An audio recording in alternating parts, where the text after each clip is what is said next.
Are you new to vehicle camping? Are you struggling to find the right setup that provides you freedom and flexibility so you can maximize your fun on your outdoor adventures? Well, in today's video, I'm going to show you two different setups to provide you a couple different options. I'm going out with Mario from Off-Grid Adventures, and we're going to set up our rigs so you can see a side-by-side comparison and make the best decision for you. Hi, I'm Jeremy from Jack Monkey Jeep, and welcome to this week's adventure.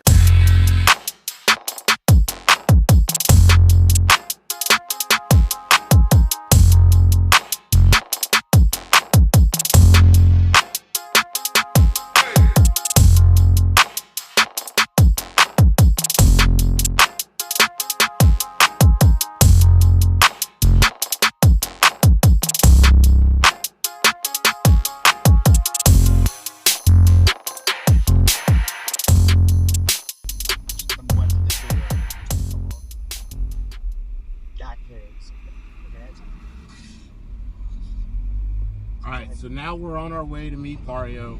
Stopped, I got gas, just topped off because you just never know. And then I grabbed an iced coffee from the shelf.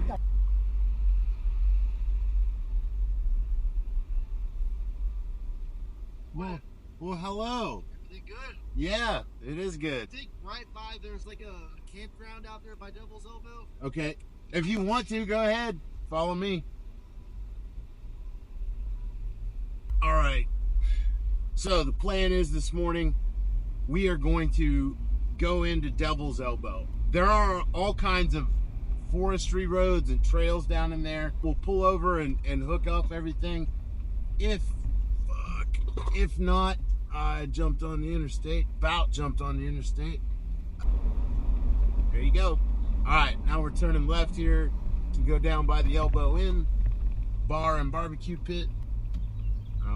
But yep, here we go.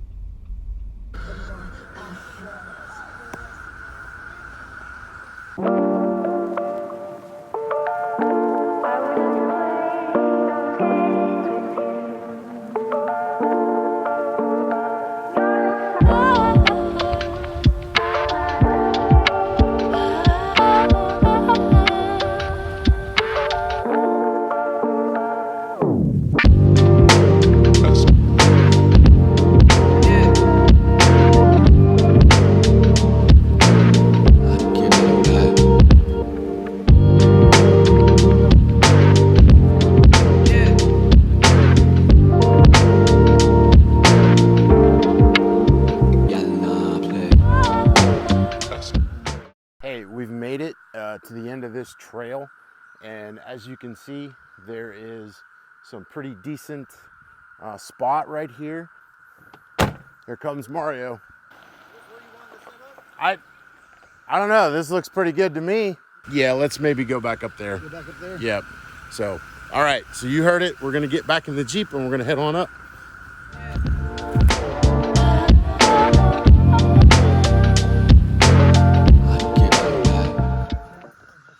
Mario filming his video. I left his radio right here, but it made it. It was right here. It made it. Anyway, this is where we're gonna set up our campsite and then do the comparison. I've got the trailer with the base camp so I can set up my rooftop tent, and then you see Mario's setup where he's got the tent on his vehicle, and we'll talk about some advantages and disadvantages to both, and then you can make your own decision based on that. So we got the awning out. It's been a minute since I've set it up, so I'm kind of going through in my head the process.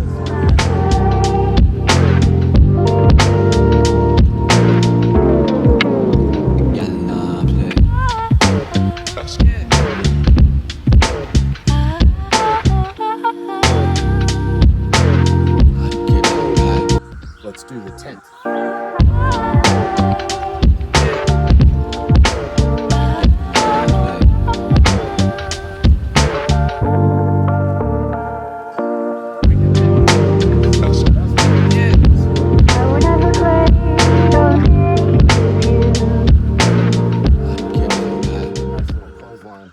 Something I can hang wet towels or something on. Okay, and so as you can see, this is my setup. This is my social space. It's facing the fire pit. We have the awning. It's in the right direction. We got a little bit of sun now, but as that sun moves over, it's going to create some good shade. 23.0, 270 degree awning. As you can see, it starts up here towards the front. So if I need to come over here and get inside the box, I've got shade to do that, and I'm not standing out in the sun. So I can do whatever I need to do here. I can get inside the tent. I'm under shade. I can go over here to the wheel well, which I'm using as a table. I've got under shade, my chair under shade, and then this is the galley, and it's a little messy right now. I don't have my battery. I have a Goal Zero and a WEPS, depending on how long of a trip I'm going to take, that powers all this. This is my galley. I got camp stove, I've got fuel, I've got coffee, that's crucial, flatware, plateware, cutting boards, cooking utensils, paper towels, water boiler, towels, Tupperware to save leftovers, plastic bags, and so on. So this is my table that I just keep inside of the trailer. So if we walk around here, I'll show you the sleeping area. I keep my door open. This is 550 cord. I run it through here, I run it over there. This gives me a place where if we go swimming or whatever, we can hang wet clothes. This strap also gives me that option. And then this one, which hooks to the tent and runs to the other side and actually keeps awning taut, I have that as well. So you come underneath here, light on this side, and then the tent itself. We can climb on up inside here. So you can see how much space this is. This is a king size bed. So me, my wife, and my daughter have no issue sleeping up here. All kinds of attachment points so I can hang things in here, lanterns and things. I can work on my computer at the end of the day. We can all do it from the tent. So we come down. So, and that's about it really. We walk around. This did come with a storage box. It's locked under key. The max fan that I talked about right here, you just need a power source and that'll create airflow inside of the hiker trailer. That's my camp setup. So the advantage of this setup, just going in the Jeep and everybody can stay here with the campsite. So if you guys have any questions about my setup of the hiker trailer or any of you, please drop them in the comments below and I'll address them there.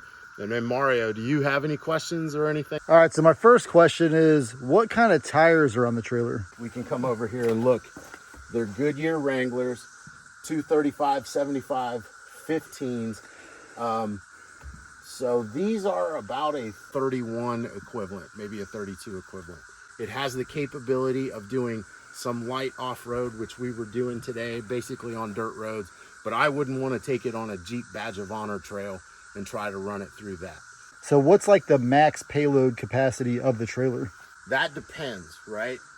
Because even though I have all this space for storage, I wouldn't necessarily want to use it. You need to load the majority of your weight towards the front of the vehicle.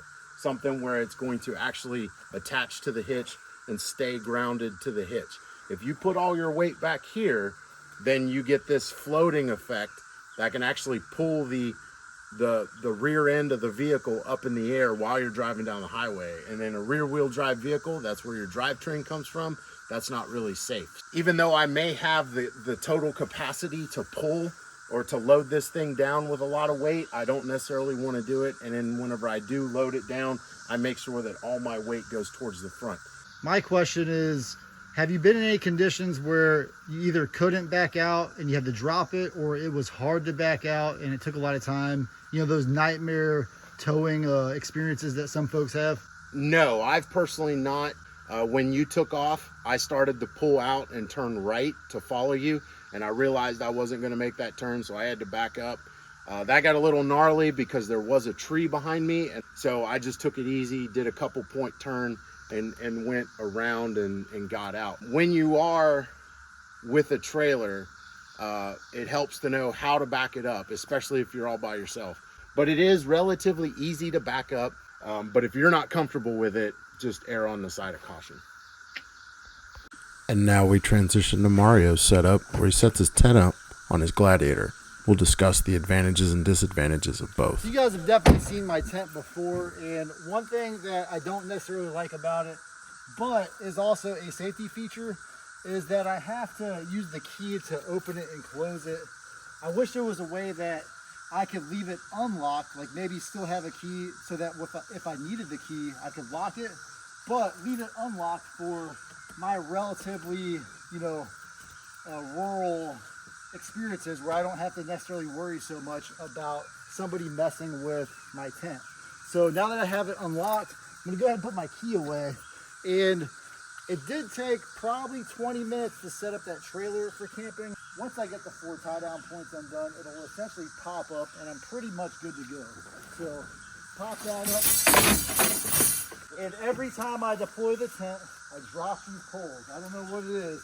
Probably by the 10th time I do it, I won't drop them anymore. Oh God. Good. So I was checking to see if my ladder was buckled because there's a buckle where I can prevent it from sliding out the way it just slid out. But honestly, once you've got the tent set up once or twice, the buckle is basically useless for this thing.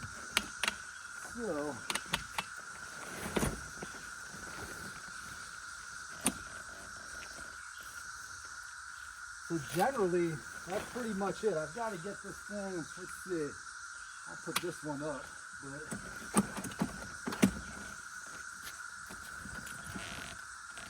I do pull it like that. I know that that can stress that joint, but to get this thing open, that's pretty much it. I've already got my sleeping bag inside of it, and right now I could sleep in it as is. But if I'm gonna be here for more than just a little while, I will go ahead and pull out some of these supports. The tent did come with 6 supports, and those 6 supports are essentially identical, but 2 of them have already lost their rubber tip, and those 2 I'm going to use for the front.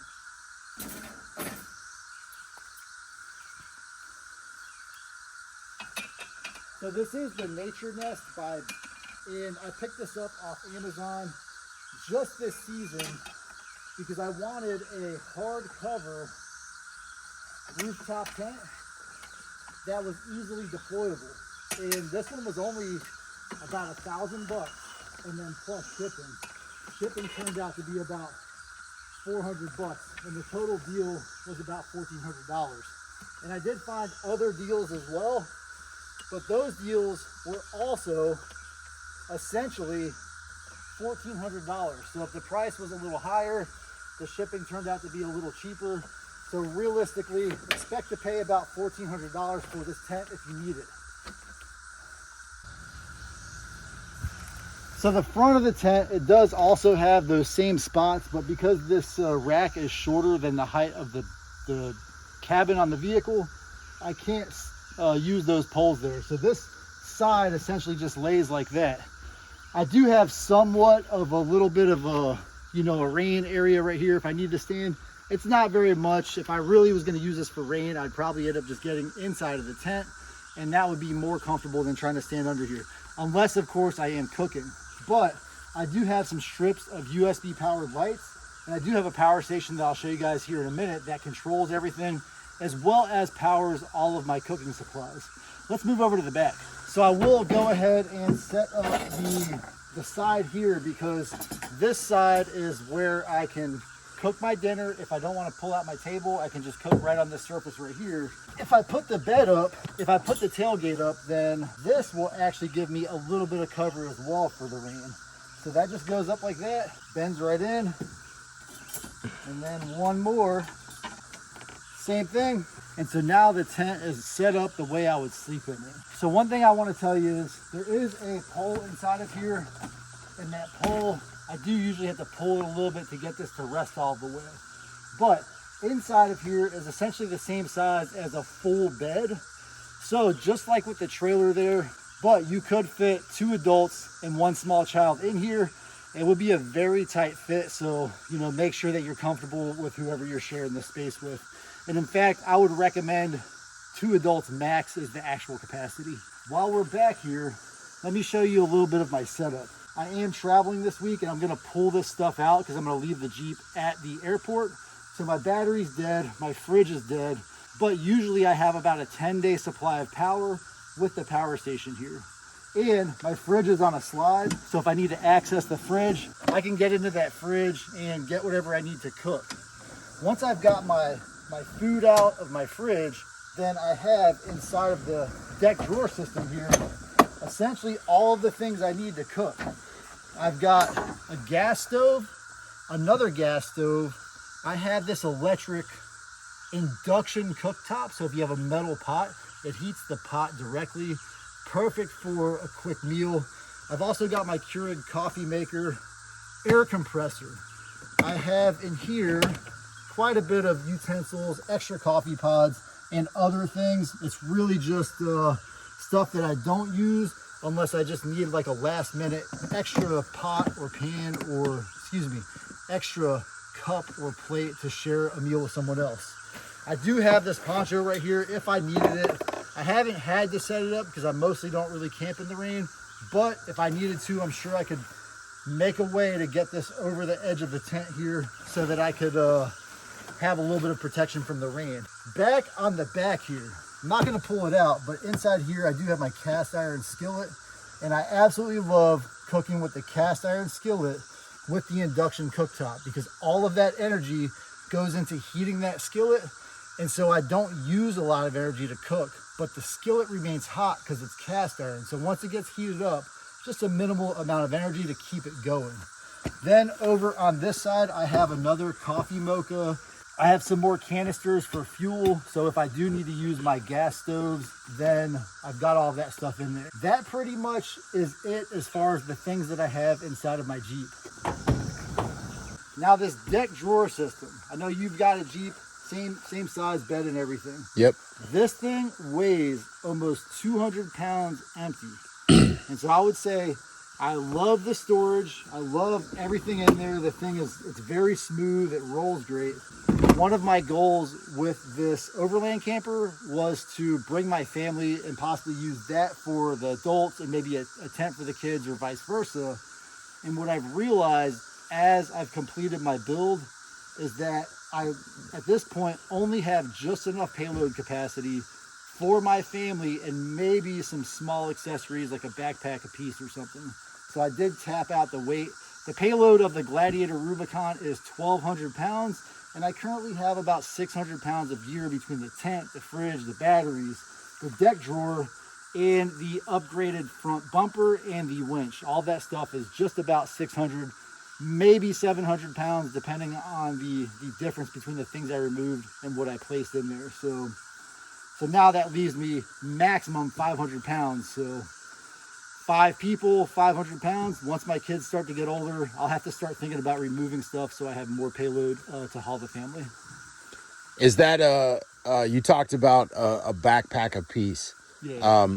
So this kind of a setup is really for 1, 2, maybe 3 days. If you were to go on a 3-day adventure with my setup over there, I have the ability to pack like 3 large suitcases, and I could take this on like a cross-country trip, and you know, I could shower and I'd have enough clothes. But with your setup, especially if you brought the family with you, you run out of room real quick, and you just don't necessarily have stuff to store it in. But how do I keep it weatherproof? Yeah. You know, like then I have to buy a weatherproof bag to put the bag in and mount it somehow inside the space that you have inside the Jeep bed. First of all, if I had to do this again, I would get an enclosed cap. The bed would be waterproof. And I do predict that in the future, I will end up getting a similar style trailer.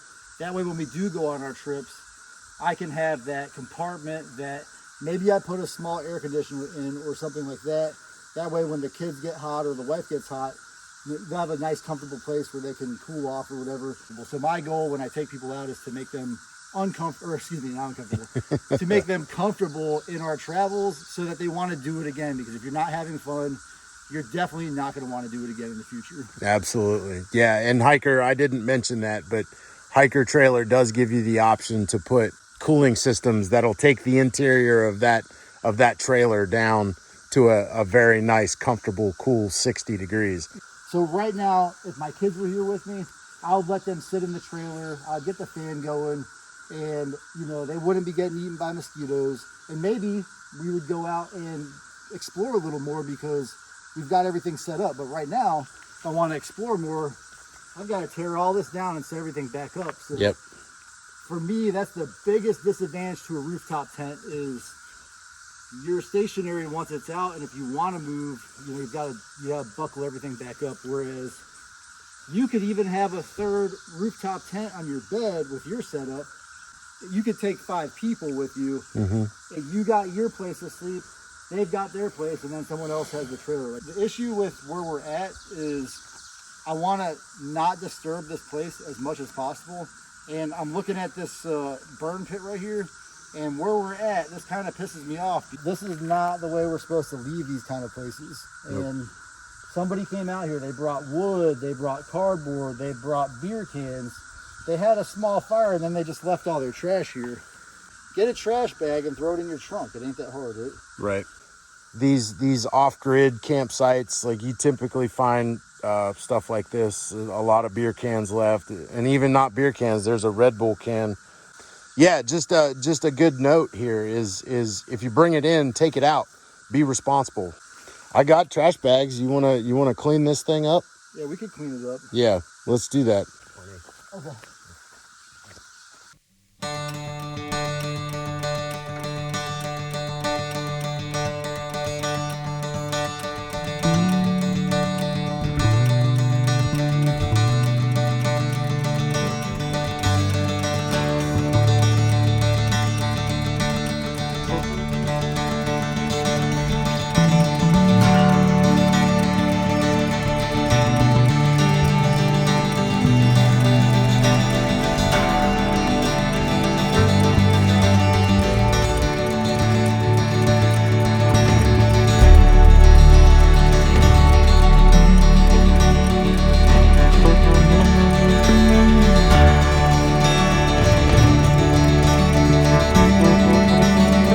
Mario's set up with the Nature Nest, the Hook Road bed rack, the Ice Coat fridge, and the decked drawer system.